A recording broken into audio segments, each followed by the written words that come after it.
Hello, welcome to RT Today, where we bring you Middletown High School's announcements for the week ahead, a wrap-up of what's happened in the news last week, and more. I'm Lydia VANDRE, and this week's show is brought to you by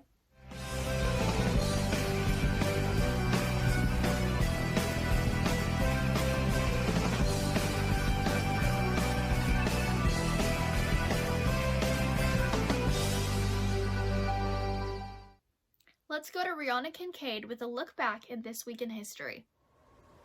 In This Week in History, on December 27, 1994, Rwanda's president was killed in a plane crash, sending the country to be plunged into a bloodbath and genocide. The Hutu majority slaughtered the Tutsis due to the economic differences, and 500,000 people lay dead. A missionary exclaimed, "There are no devils left in hell. They are all in Rwanda." That's your look at This Week in History. Now let's hear about this week's birthdays from Aaron Katie.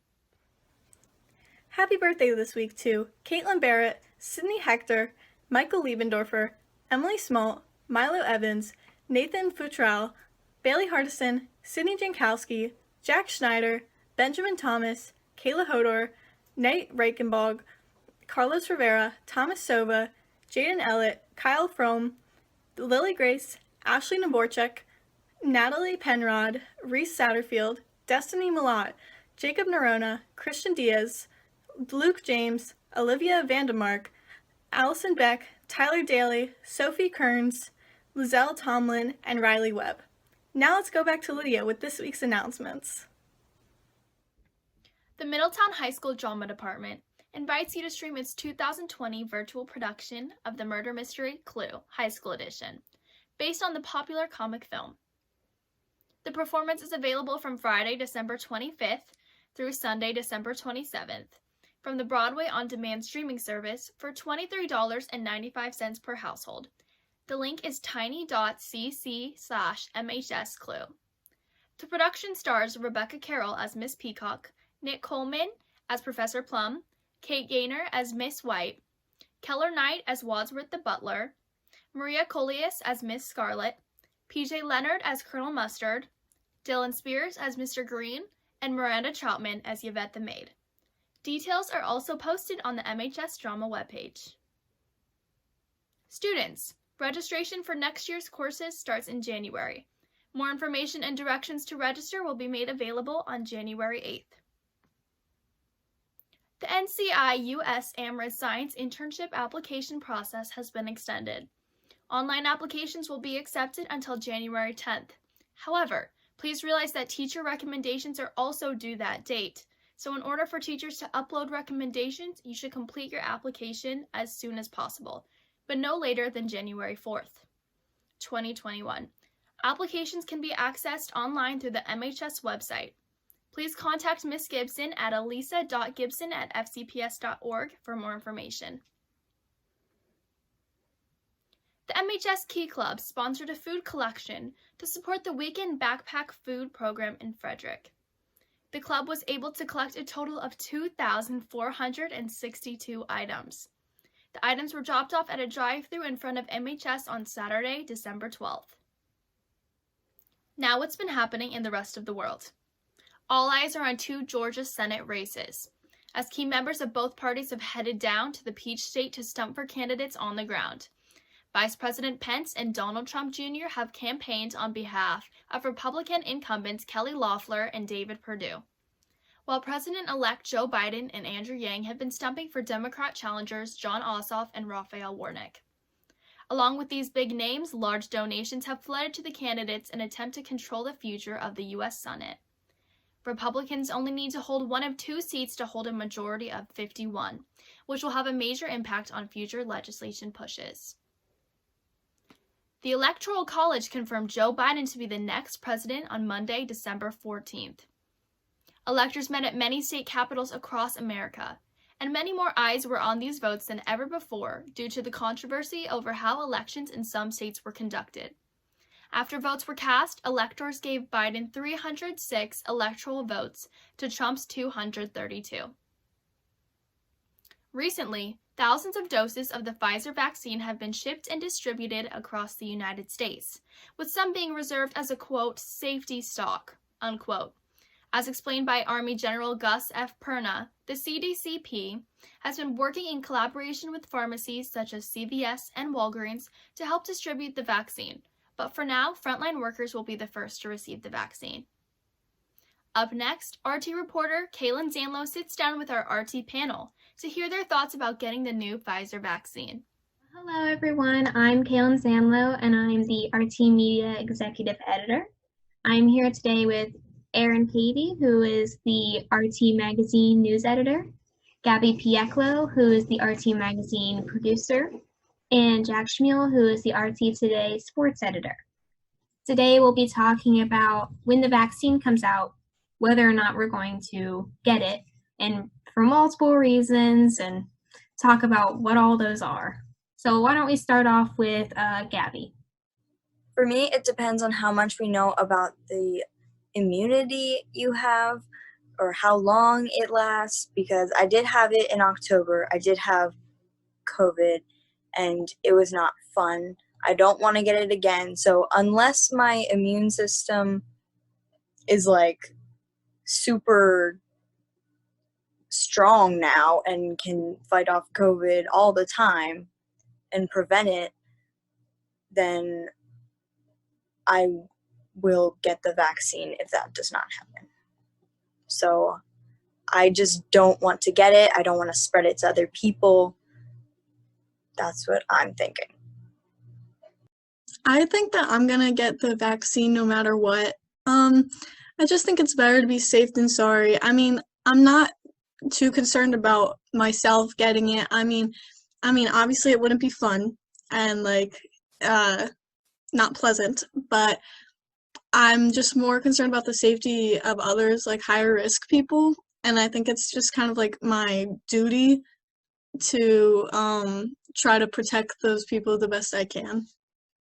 I'm not entirely sure right now, but I think I'm leaning towards not getting it because although like the FDA has come out about what's in the vaccine and the side effects and how there's very few side effects and how the vaccine is very safe, I'm still not completely sold, and I think I'd rather not take it at at at the risk of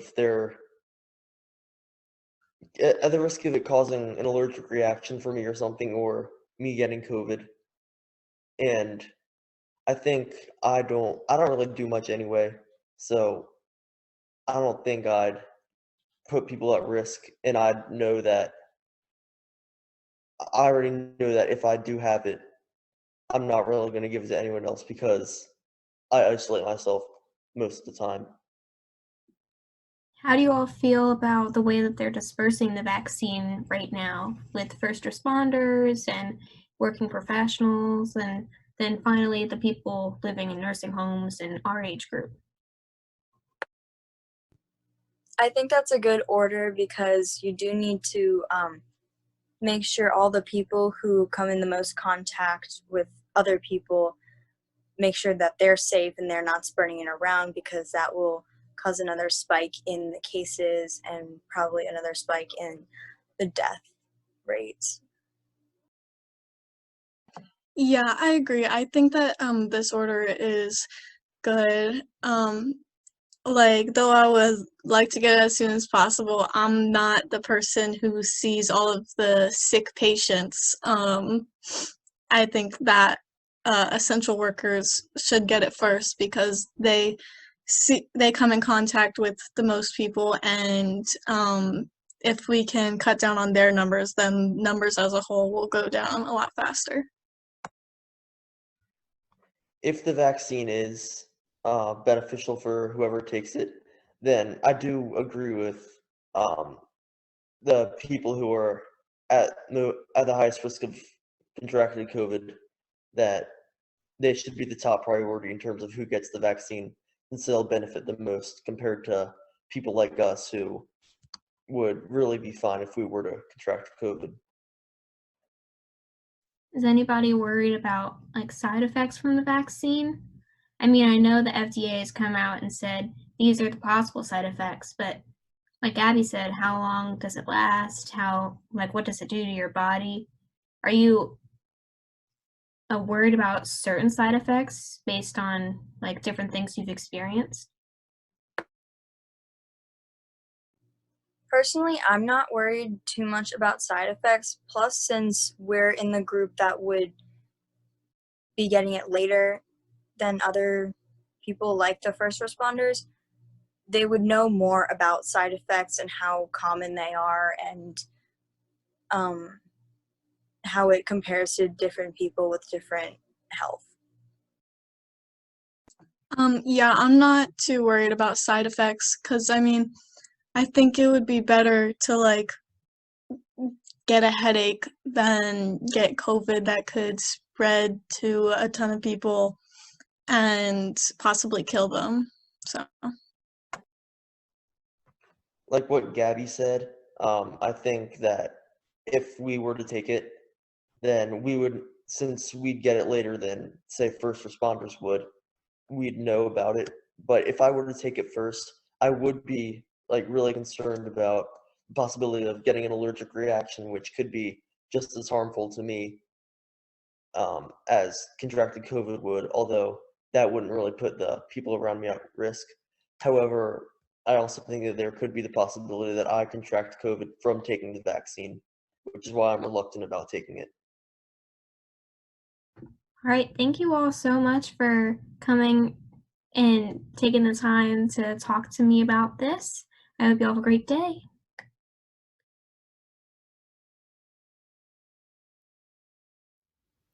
Now look at what's been happening in the worlds of entertainment and celebrity. NBC's 2020 Global Citizen Prize Awards took place this past Saturday, December 19th. The award show recognizes leaders and activists from all around the globe who have made inspiring steps to make this world a better place. Viewers tuned into Twitter, Facebook, and YouTube to watch the award show. You can watch back the results of the show on any of the mentioned social media platforms. 15-year-old Carter Rubin was crowned the winner of season 19 of The Voice. This makes him one of the show's youngest champions to date. Rubin's win marks the first ever victory for coach Gwen Stefani. Stefani repeatedly told Rubin, quote, "You won The Voice," unquote, as he looked in disbelief after hearing that he had won. Singer-songwriter Lana Del Rey was seen wearing a large diamond ring on her left ring finger during her performance on The Tonight, starring Jimmy Fallon, which caused fans to look at her social media posts to find out she had been wearing it since late October.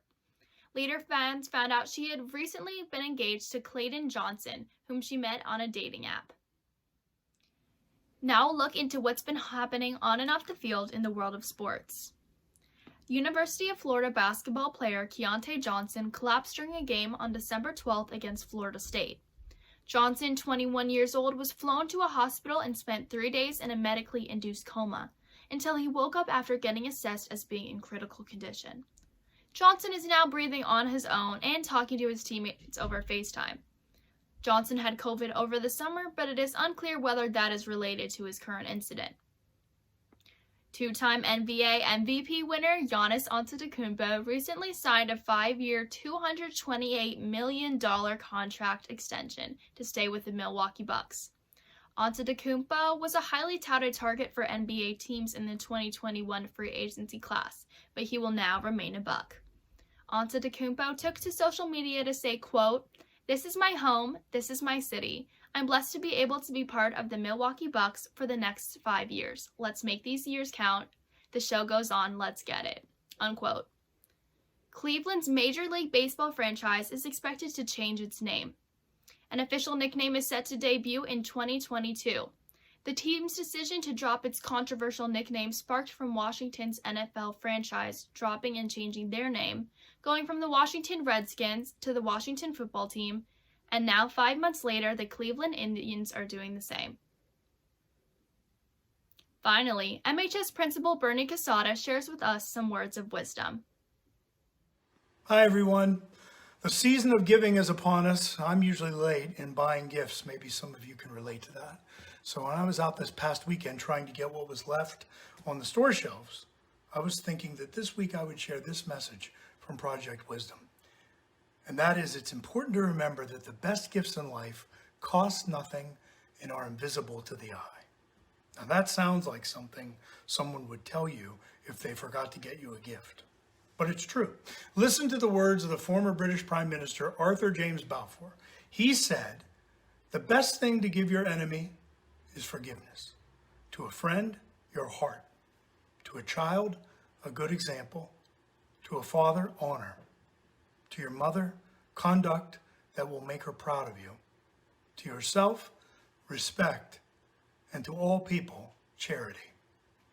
This holiday season, let's be charitable and generous with our love, our tolerance, our respect, and our understanding. These are gifts that truly change lives. Can you imagine a world where we cared about others as much as we sometimes care about ourselves and what we get? Where we respected ourselves enough to be loving towards others? It's also said that a candle loses nothing by lighting another candle.